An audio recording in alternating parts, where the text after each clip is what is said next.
Grow CFO is where finance leaders grow together. Join thousands of like-minded professionals using Grow CFO to access the combined knowledge and experience of the finance leader community. You can join us today at growcfo.net. Hello and welcome to the Grow CFO show. And I've got a returning guest today, Wassia Kamon. And Wassia is here because a lot has happened since we last spoke. The last time we recorded something was back at the end of 2022 when Wassia sat here in a Christmas jumper with a lovely Christmas background. And then we released the episode in January, which was great timing.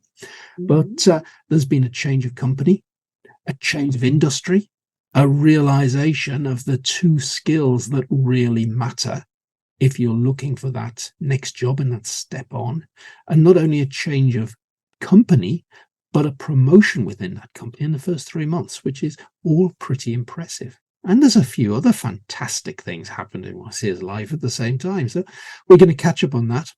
We're going to learn some lessons today. Wassia, hello, and welcome back to the Grow CFO show. Hey, Kevin. Thanks for having me again. Pleasure to be here. So remind us, Wassia, go back nearly 12 months. Where were you working? So where I was 12 months ago, I was VP of Finance and Accounting at a chemical manufacturer in the Atlanta area. I was starting my LinkedIn journey as a content creator and really started to build those skills of executive level decision making. And you changed jobs. So tell me about that. I did. So April 2023, I joined a not-for-profit lending institution called the Low Income Investment Fund, where we lend money to mostly affordable housing and early care and education facilities. I started as VP Controller, and then within 3 months was promoted to VP of Finance and Corporate Controller. That is a fantastic story, but hang on a second. You left the chemical industry and went into a lending company. So complete change of industry. You went from a commercial organization into a not-for-profit. Complete change again. What previous experience did you have in either of those two? Well, accounting and finance. Yeah, so none at all.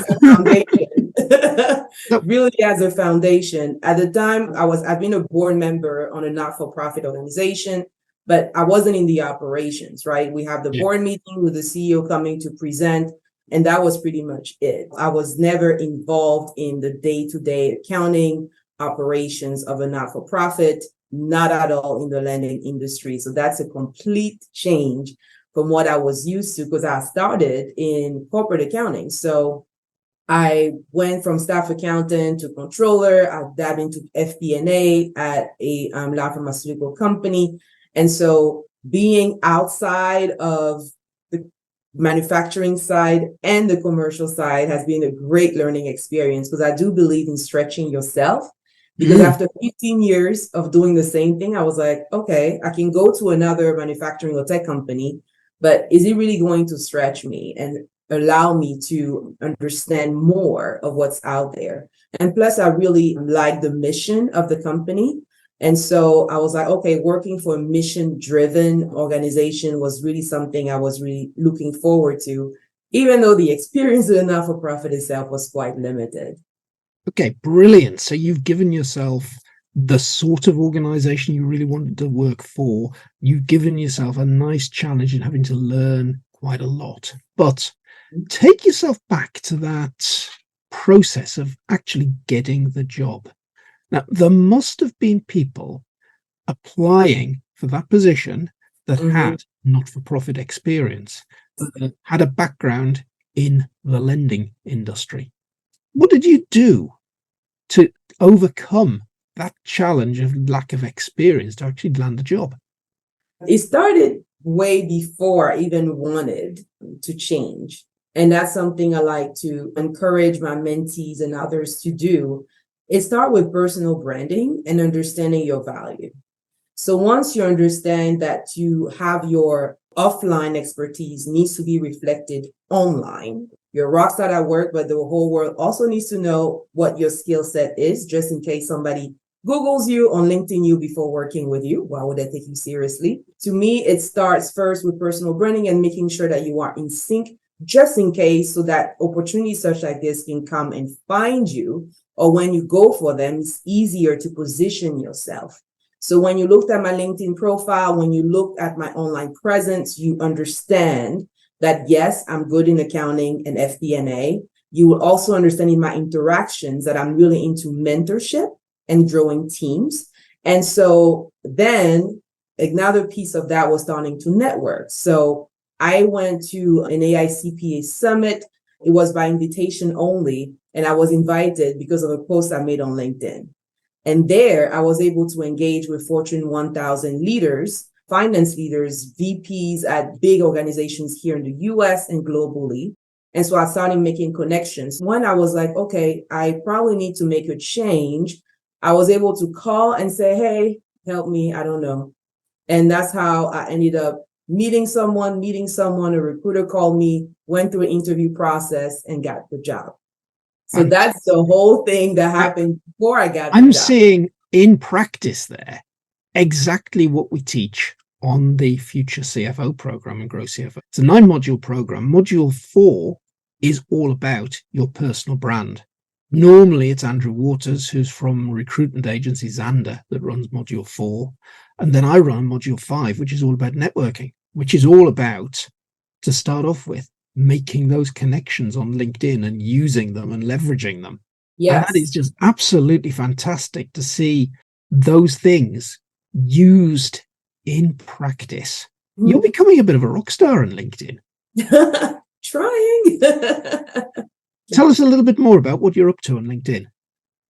So on LinkedIn, I started a couple months ago what's called beyondcertifications.com. After I went on the Wall Street Journal, I got so much feedback because I was essentially saying that when you're in finance and accounting, you cannot limit yourself at developing your technical skills. You really have to go beyond your certifications and credentials, build all those other human or soft skills, however you want to call them, in order to thrive and really enjoy the career you're working so hard to be in.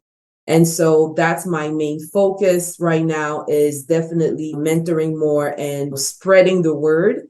I know a lot of people are into AI and what is AI going to do and how AI is going maybe to change people, professionals, move them out of the way. But something I think we should keep in mind is technology or AI will always be making suggestions. The decisions will be made by human beings. And you want to be that human being. You want to have those skills to make the right impact as well. So that has been my focus this year. And I think that's right. I mean, it's funny, we've just literally, before we record this podcast, we've just run a webinar on automation, particularly around month end and so on. And Ollie Deacon, who was running part of it, opened with a slide that was saying something like 9 out of 10 finance jobs are going to disappear in the next 10 years. Mm-hmm. That was the shock statement. But then Ollie went on to say, actually, we'll probably employ just as many people in finance. Just the jobs are going to be different. So I think we've got to be aware that with all the talk of Power BI, Copilot, Python for Excel, just AI, ChatGPT, all of those things, they're going to turn our world upside down. We're going to have to cope with them, but we're all still going to have jobs afterwards. Yes. And it's going to be people skills that are important. Oh, yes. Whenever there's a new technology, I was one of the first people to go on ChatGPT. Okay, let me see. It's in my feed, whether you want it or not. You're on LinkedIn, you're seeing AI. I feel like it's all over the place. Yeah. But seeing things like how it's passing the CMA exam. I've read a couple articles that McKinsey had put on their blog where they were talking about how AI and different technology are helping auditors, saying, okay, don't focus on this area, focus on that area. So it's saving time by analyzing even those very technical aspects of our jobs. It's right now that we have to think in terms of all those other skills, the business acumen, the strategic thinking, the communication, the cross-functional collaborations, the personal branding. All these things matters now and will matter even more in the near future. Absolutely. Now, you just threw away a little comment there in passing. You mentioned the Wall Street Journal. I had an article in the Wall Street Journal. You can't just drop that into the conversation and not tell us more. Back in August, since I'm a Wall Street Journal subscriber, when you read the little feed, they send you the newsletter. They had a section where they said, we're looking for stories about people's biggest mistakes in their career. And so I responded, and I think I probably sent like 2 pages worth, but I went on and on and on to say that being in accounting and finance, when I started my career, I thought that the key and what you taught in school is go for your CPA, have those credentials, going to be so great in life. Okay, so I did. I went for the CPA and then I stalled in my career. The full thing was not published, but the story was I was passed over for promotions multiple times. I didn't know how to negotiate. I didn't know how to ask for more. I didn't know how to position myself as a leader. I didn't know how to lead people. There was more than just what is covered on the CPA. How do you hire? How do you fire? How do you promote? How do you coach your employees? How do you manage up? How do you manage down? All these other skills, in addition to, do you understand the business, the story behind the numbers? Are you able to communicate? All these questions are not covered in those certifications. But as you grow in the hierarchy, you realize these are the very things you need. I think the quote I left there was, yes, credentials can open the door, but it's really your soft skills that help you make it to the elevator and really accelerate your career. How do you go about learning those soft skills? How have you managed to do that in practice? You're describing they're being passed over for promotion. So clearly there's been a step change from the Wassia that was passed over from promotion to the Wassia who manages to get invited to a conference through being on LinkedIn, get herself in the Wall Street Journal, get a job she never really even applied for in an industry she'd never worked in before, and get promoted immediately once she's got there. Something somewhere changed. What's that little bit of magic dust that gets you into these soft skills? It was really that realization of being stuck. It was very hard because that feeling of, you can do more, you can make a greater impact, earn more, but you feel stuck because you don't have that guidance. And so to me, starting developing those soft skills start with that awareness, knowing that you need to invest in networking, in emotional intelligence. Like, what are all these skills that would get you to the next stage? For me, what I did is a lot of research. I worked with a coach. I also studied. I sat down and literally was thinking, okay, what makes the top CFOs the top CFOs? Like, what does it take for people in our field to grow, to accelerate their career and feel like they're thriving? Like, what's it about them? I connected with some and started to see a pattern. And that pattern started with not the technical skills. It was not the technical skills. It was the ability to relate, to communicate, not only their ideas, but also their values. And so that was the main turning points for me. My mindset shifted. I went from thinking that I work hard and my work will speak for myself to I work hard and make sure my work have an impact and that the right people know about it. So it changed the way I invested my energy, the way I connected, the way I communicated, the type of books I read, the type of intentions I set for myself. It really changed how I view my careers, and it really accelerated it from that point. And it certainly worked. Yes. Yeah. Now, I'm just looking behind you. And there's a quote on your bookshelf behind. Yes. Tell me more about that. Yes. The quote is, someone has to be the best. Why not you? That's something I had for years. But really, when I was going through that realization, I realized that a lot of time, limiting beliefs are like the number one reason we get stuck. Like, if I keep thinking that, for example, because I'm a woman, I can only do so much, or because I'm Black, I can only achieve certain things. If I think that, okay, maybe I'm not ready for this, and I start neglecting or rejecting myself without even applying for certain opportunities or without even showing up, I need that reminder for myself so that when imposter syndrome wants to come in, or any of these limiting beliefs want to show up, I'm like, yes, someone has to be the best. Why not me? It would be me. I don't care. I don't care what the history is. I don't care what the statistics said. But if I know that if I set my mind on something, yes, it's possible. I was going to ask you about imposter syndrome, actually. That was the first thing that came into my mind when you started talking about limiting beliefs and saying, I'm a woman, I'm black, can't do this, hang on, but I am doing this. Does imposter syndrome come along and hit you personally? Every now and then. I think it always does, but I think I've learned to identify it before it starts doing devastating effect. So I've learned that, okay, if you have that thought of, oh, maybe you're not ready for it. Okay, hold on. I'm here for a reason. I got this. Go back. Get thee behind me. I've just learned to identify it. So the more you read, like if it's something that I would say somebody is struggling with, start reading more about it and develop your own system to tackle it. Because again, it's not that problems don't happen. You just have to learn to have system for solutions. It reminds me of a Jim Rohn quote that said, don't wish it was easier, wish you had more wisdom or more tools.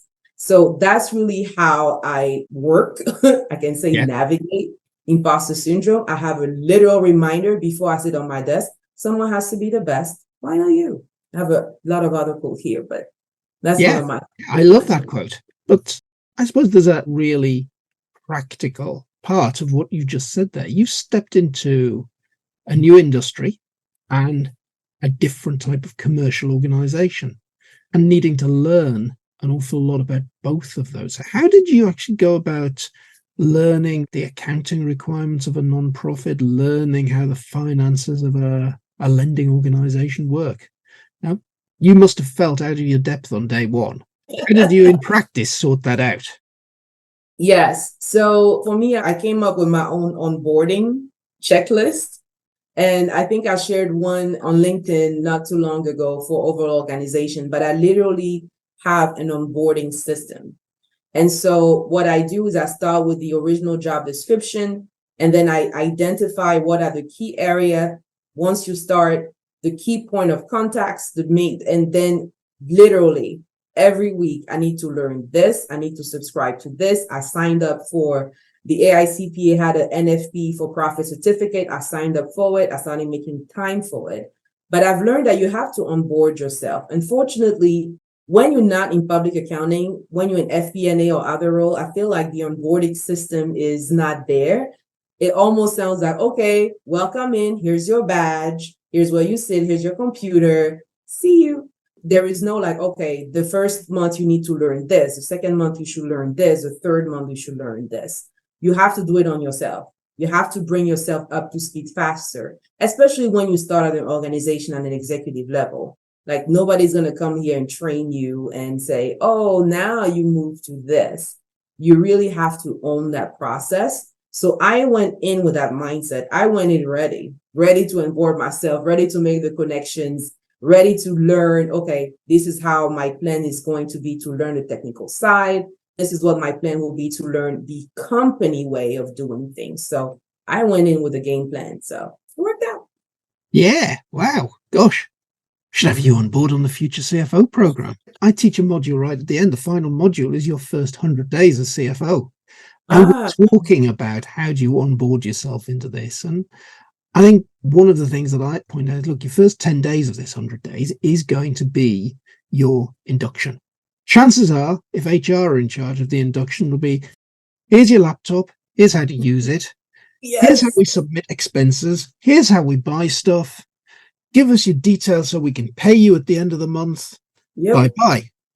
Whereas you should definitely have a checklist of, here's all the things that I want to learn as part of this action. And that sounds as though you've got that sorted. I must go and have a look at your LinkedIn posts on that. I think I missed it. And I'm glad you have it in your program at the CFO level. I just wish more companies would do it for every position, accelerate that learning, because I feel like it is a gap really at every level. Yeah, it is. Whichever level you go and take a job at, the first thing you should be asking yourself is, what do I need to learn in order to do this job properly? Yes. And I also feel that if you're going into a new job where your list of things you need to learn is very small, you've possibly moved into the wrong job. Because I think most of what motivates reasonably bright, intelligent people is that need to establish mastery. And if you know it all before you arrive, where's the challenge? Yeah. Great point. Wassia, you have made a fantastic impact. That's what's happened in literally 10 months since we last spoke. Project forward to the next 12 months. What's next on the radar? Oh, what's next on the radar? I cannot say, but greater things. Greater things. Yes, especially with beyondcertifications.com, where I really want to make sure people are equipped and understand. So there'll be a lot of more speaking, engagement, and mentoring, and making sure that, the word is spread. Because I feel like we are so focused on AI and how to use it that we forget that there are certain skills that will still be needed and that we need to understand now. I get reached out a lot by people asking me, okay, how did you do this? Like, you did this in like 8 months or 10 months or 12 months. Like, I met you last year. You were at 10,000 followers. Now you're 21,000. Like, what's going on? But I think it's, like I said, awareness and having your own vision and making sure you're surrounded with the right people, the right community to move forward. That, to me, I've really accelerated my career. Especially at first, I was like, I heard about coaching. I was like, coaching, I don't know. Is people trying to make money? It must not be effective. Oh, networking, really? I don't know. But once I switched my mindset, I mean, you can see I went like, psh. It really changed. But having the right community, the right people rooting for you, having access to the right resources, just having a group that can say, hey, have you thought about this? Yeah. Just to elevate your perspective. It's huge. When we talk about the right people, the right community, how would you describe the typical person in your community? I read a book by Janine Brown called Unstuck, Unstoppable. It's right there. Yeah. And in that book, she talked about having a personal board of director. So you have your own personal board of directors. That's not your regular community, like with Grow CFO. You guys have a community with mentorship and different programs, and members can access different things. That is one aspect. There is the other aspect, that having a personal board of directors. So she recommended that the people on your personal board of directors have to be diverse. And that's in age, gender, years of experience, personality. It's a group of people that don't necessarily have to know each other, but they get to help you and you get to help them as well. So in my personal board of directors, I have Dave DeFridas, is a retired CFO from Caterpillar. I have CFO friends. I have an executive coach. Like, I have CEO of a company. So I have a diverse group of people. The one thing they all have in common is that they're genuinely interested in my success, in me growing. And so they're open to advice. When I ask for feedback, for example, Dave is a great public speaker and, of course, a retired CFO. So I'm like, Dave, what do you think of this presentation? Someone I can go to for that. And also, I can also help because he can call me as well and say, hey, what do you think I'm doing this right or wrong? So it's mutually beneficial relationship. But it's that idea that your personal board of directors have to be as diverse as possible. Again, ethnicities, age, all that. They have to be diverse. Otherwise, you're not enriching yourself. If everyone in your personal board of director looks like you or think like you, like nobody's able to say, hey, what's that? Like, I did a keynote last month at the Profit Plus conference by Pace, and I did my original slide and I sent it to Kelly. She's part of my group. And she said, this is great, Wassia. It doesn't look like a keynote. It looks like a workshop. I was like, ouch, my ego. I spent time with this. But her feedback was right. And I changed it and it went great. We got great feedback afterwards. But it's just an example of how you can tap into that community. And to Yeah. me, it's not just one, but making sure you have that personal board of directors. And yes, definitely be a part of the community that grows CFO. If that's where you're going, like you want to be with like-minded people going that way as well and get that feedback. But on the personal level, to me, you really have to invest in those micro communities, if I can say. That is a fantastic idea. And I don't know, I've always had a board, but some of the people don't necessarily even exist. The board has been in my brain. Ah, And nice. one of the people on the board is my dad. But if he suddenly appeared these days, and he'd be over 100 in reality. So, Uh-huh. but the thought that goes through my mind would be, okay, I'm thinking about this. What would he say about it? Oh, And his wow. voice Yeah. plays in my head. My That, board director also passed away, but yeah, I still consider him as part of my board. yeah. Yes. But going back to that avatar idea, we've talked about that board and being diverse and so on. The people that you're looking to help, Wassia, is there a particular avatar for those people who would be in your community that you would be trying to lead on and mentor and teach? To me, it's the people that have that awareness that, again, certifications and credentials are not enough to thrive. Because I think once you understand it, you will receive advice and guidance very differently. Because that's what made the difference for me. And that's why I'm trying to make sure more people understand that. Because once you realize, okay, I'm going to make sure I understand, for example, technical accounting or scenario modeling, Excel, FP&A, or budgeting. Once you realize that, yes, you need that expertise, it's the foundation. Now let's build on top of it. Because just knowing this can only take you so much, especially if you're ambitious and want to grow further in your career. Even for individual contributors, because I have people that say, I don't want to manage people. I just want to come in and do my work. They also have to learn how to stay visible, how to drive Yeah. an impact, and make sure they're paid well for what they do.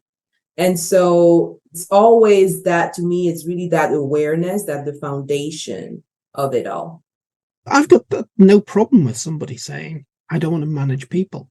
I look back and think that I've had some great managers over time, and I've also had some fairly poor ones. And I've seen two sets of motivation. There's the great manager who's actually really motivated to help, advise, mentor. And then there's the poorer manager who thinks, oh, if I want to get to the next level, I have to manage people. And Okay. therefore, it's just a numbers game. Okay. For me, there was a point in my career where I didn't want to manage people. Yeah. And that was when I had two kids under the age of 2. In terms of management, that's a full portfolio. Yes, that's what happened. So I went from being a people manager to being an individual contributor for Yeah. about almost 4 years, because I was like, I have 2 small kids. I was working on my MBA. I want the least Yes. interruptions and things like that. That's why I say I understand when people say that, because at some point I was feeling like, okay, it's a bit much, because management is tough. And you have, like you said, a great manager, you have to invest in your employees. Once you become a people manager, it's not just about you anymore. You have to help them grow, in their role, and help them for the roles they're not even in yet. And so I understand. It's just that at some point too, I was like, okay, I have like these 2 people, hard. One is sick. I can't sleep at night. Okay, I may not be the best manager at that time. So, But managing small children can be a great way of learning some incredible people skills. How true. do you get those two to do things that they do not want to do voluntarily without having a strop? Now, Yes, there's a talent. I'm learning absolutely. it all over again as a granddad. And actually, as we this, I've got a 3-year-old running around in the background because mummy is about to produce his little brother. Oh, that's so sweet. Yes, and you're probably spoiling them, and you have to know the limit. Okay, do I spoil more? Do I stop? Now they're speaking back. What's up with that? Yes. Yeah. But they're so cute. Yeah. But some of the same ways of motivating people, influencing behavior, you Mhm. can see what works with those little ones and apply Yes. it back in the office. Yes. Well, yeah, I am conscious that we could go on chatting all day about this. It's been a Yes. fantastic conversation. Just wishing you all the best for whatever's going to happen in those next 12 months. And I know that you've got some great plans and you don't want to tell me too much about them at the moment. I'm sure there's going to be a third appearance on the Grow CFO show. Oh, yes. Let's do that. Yeah. Thank you for being this week's guest on the Grow CFO show. Thank you so much, Kevin. Always a pleasure to be here.